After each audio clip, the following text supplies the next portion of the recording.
Kanalıma hoş geldiniz. Ben Canan. Bugün sizlere bizim evde çok sevilen bir patates tarifini göstermek istiyorum. Fırında küp patates veya tatlı patates. Bu tarifte ikisini de karıştırdım. Tatlı patatesle birlikte yaparsanız hem renk bakımından hem tat bakımından daha zengin oluyor. Ama sadece patatesle de yapabilirsiniz. Gerçekten çok kolay ve çok sevilen, özellikle çocuklar tarafından çok sevilen bir tarif. Ama büyükler de bayılıyor, inanın bana. Yani bizim evin patates tarifi oldu bu. Ve haftada bir kez muhakkak yapıyorum. Ana yemek için zaten çok uğraştım ve yanına hafif ve kolay bir şey olsun diyorsanız bu tarifi şiddetle çok öneriyorum. Benim çoğu zaman çünkü kurtarıcım olmuştur. Ama sade olarak da üzerine sadece sarımsaklı bir yoğurtla veya sade bir yoğurtla da çok lezzetli oluyor.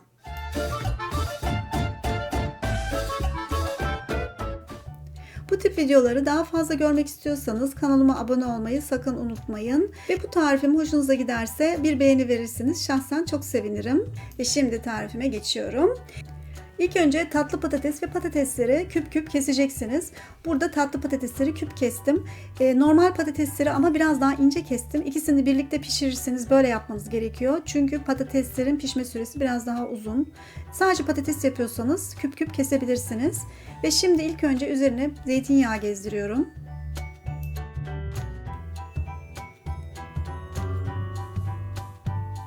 Tuzunu atıyorum.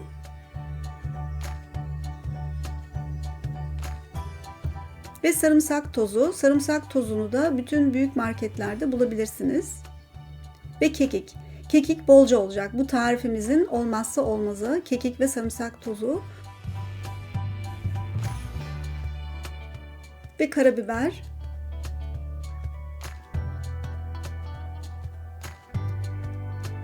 Ve bolca kırmızı toz biber. Bundan da bolca kullanıyoruz. Bu arada fırınımı 220 derecede ısıtıyorum. Yani en azından 10 dakika ısıtmanız gerekiyor fırınınızı. Ve şimdi bütün hepsini karıştırıyorum. Bazen gerçekten sadece patatesle yapıyorum bu tarifi veya bazen sadece tatlı patatesle de olur. Ama karışık bizim evde çok seviliyor. İsterseniz böyle de bir deneyin. Ve şimdi tepsime bütün hepsini yayıyorum karıştırdıktan sonra.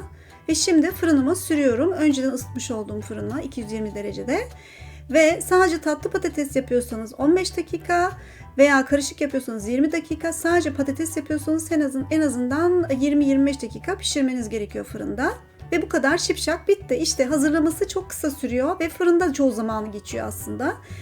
Ve bu kadar çabuk olmasına rağmen o kadar sevilen ve güzel bir tarif. İçine de tatlı patates girdiği için biraz tabii ki besin değeri daha fazla oluyor. Ama sade patatesle de yapabilirsiniz. Öyle de çok yapıyorum.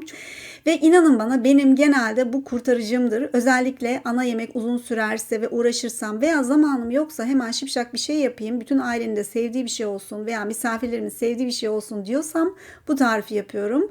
Ve üzerine de yoğurt çok yakışıyor. İnanın bana sarımsaklı yoğurt muhakkak öneriyorum.